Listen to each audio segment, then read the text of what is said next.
Hello everyone, my name is Steve. Welcome back to Phoenix Haven Garage. Today we're going to be doing an oil change on my 2016 SRT Hellcat Challenger. We're going to be draining the oil out of the pan and from the oil cooler. So let's take a look at all the parts we're going to need to get the job done. We're going to need some Pennzoil Ultra Platinum 0w-40 oil. This is specifically formulated for the SRT Hellcat. You can use whatever oil you want as long as it's synthetic and it's 0w-40. I'm going with the stuff that they recommend in the owner's manual here. I also have a Mopar oil filter for the car. It is MO-899. We're going to need a couple sockets here. We're going to need a 10 millimeter, a 13 millimeter, and a 15 millimeter socket. I'm using a 3/8 wrench. We're going to need an adjustable wrench as well. You'll see why in a little bit. And you also either need a long flathead screwdriver or an upholstery tool. Now on page 194 of my owner's manual, on the 2016 Hellcat, right where my thumb is here for fluid capacity in the SRT 6.4 liter, it says engine oil with filter, 0w-40, synthetic API certified, 7 quarts. First thing to do is pop the hood release, and then under the hood actuate the release to your left and pop the hood. There we go. And we're gonna open up the oil fill cap so that the oil will drain out of the oil pan. And we can also pop up the little dipstick here. There we go. And now with that, I'm going to lower my hood because we're going to put the car in the air.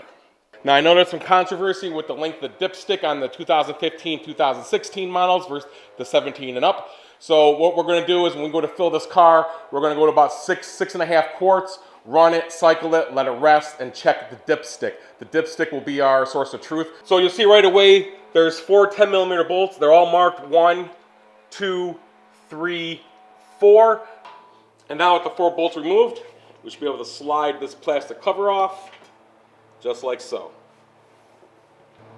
And now with that off, we can see our oil drain plug right here, and we can see our oil filter right here. We're looking at the oil pan here, and we have to get this other shroud off to be able to get to the oil cooler.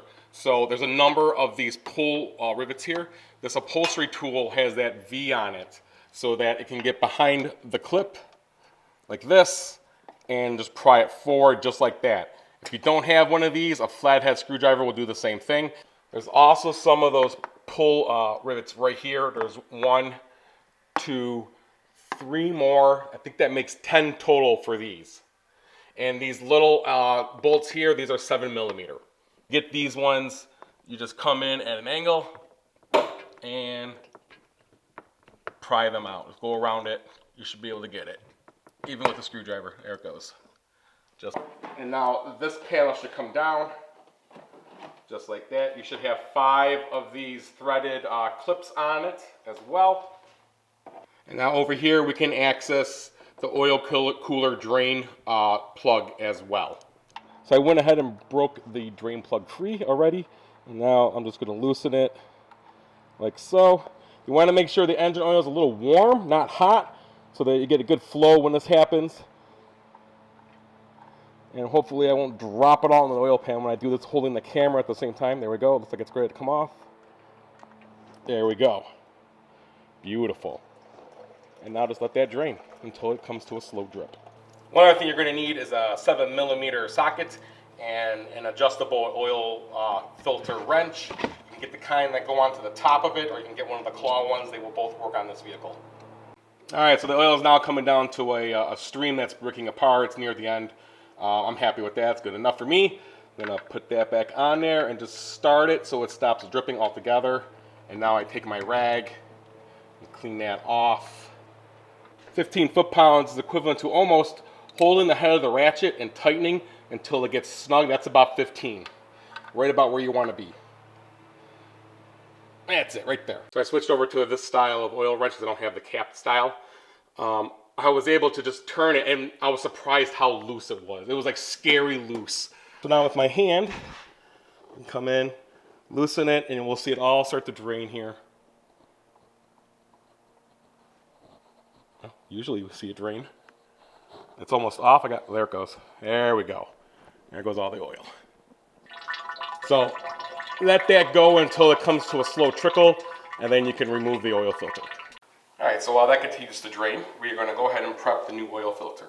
You want to make sure you have a good gasket on the outside. If it's not there when you buy it, don't purchase it. Make sure you open the box and look. Also make sure that you got threads on the inside here. I've done an oil change. I bought one of these before and there was no threads on the inside of the oil filter. Unbelievable.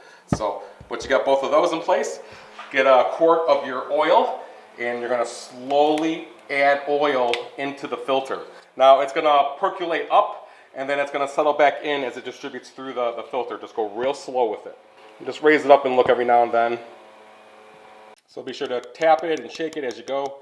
And you can see it's pretty much to the top, below the threads. It took about half a quart as usual. You could probably go a little bit more, but I think that's good enough. And the last thing I'm going to do is I'm going to take some of the extra oil here on the side, and I'm going to lubricate the seal as well. All right, so I've gone ahead and I've cleaned off the filter adapter as best I could there. It's dripping just a little bit.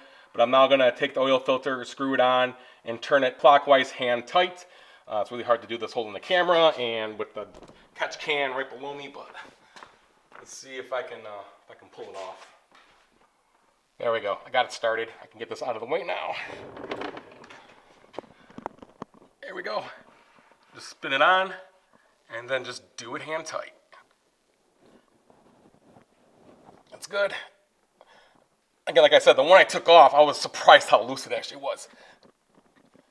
All right. And it's not going to go anywhere. That's good. So as you see here, I put the adjustable wrench onto the square body of the drain here because it's really loose. And when I go to torque this to loosen it off, I want to be able to stabilize it by holding everything nice and steady with the big wrench and then use my other hand to break it free. That worked perfect. Now we just go ahead and thread it off and we'll see all the oil shoot out. And there's not a lot of oil in here, but you do want to get it all, especially if you're going to be refilling at the capacity. We want to get as much of the old oil out as we can. There we go. And now just let that drain to a nice steady drip. So it took about 3 or 4 minutes to get it to this rate of drip. It's about there. So we're going to put the plug back in now. I'm just going to, again, get it started. That'll stop the drip. Now we're going to clean it off and I'm going to retighten. And now we can tighten it down to 15 foot-pounds. Just like he did the oil drain plug. That should do it. So the last step now for under the car is to put on all of the underpan moldings that we took off. You're just going to repeat everything you did when you removed it. Just a quick reminder, if this video helps you out, please subscribe to the channel. Please give it a thumbs up. It really helps getting the video out there on YouTube. Let's continue on. So now I'm going to add 6.5 quarts of oil. I'm going to finish off the one I used to fill the oil filter. So this will be 1 quart with this one. I'm going to go 6.5.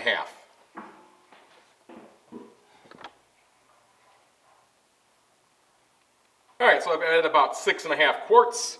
I'm going to put the oil fill cap back on.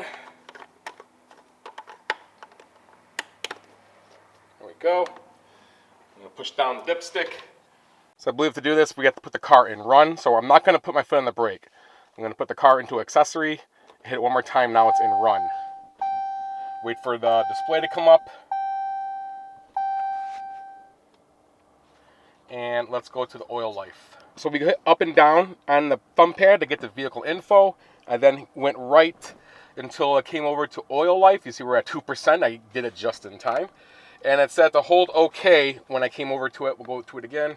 Hold OK to reset. OK is in the center of the thumb pad here. I'm going to do that now.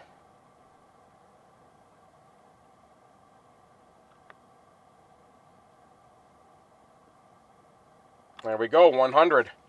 So now I am going to start the car. We're going to let it run for a little while. Shut it off, let it all drain, and then we're going to check the dipstick to see where we're at. Put on the brake. Oh, it sounds so good. Alright, so we've been idling for about almost a minute. I put it over to the oil pressure gauge. I'm going to whip the throttle a little bit. A good oil pressure it's holding, so that's good. Let it run for another minute, I'm going to shut it off. Alright, so it's been 10 minutes. I just pulled out the dipstick, cleaned it off. Let's check and see where the oil is at. Again, this is just a little bit less than 6.5 quarts that I put in. The manual said 7. We did drain everything out. The oil cooler, We changed the filter, so let's see what our reading is.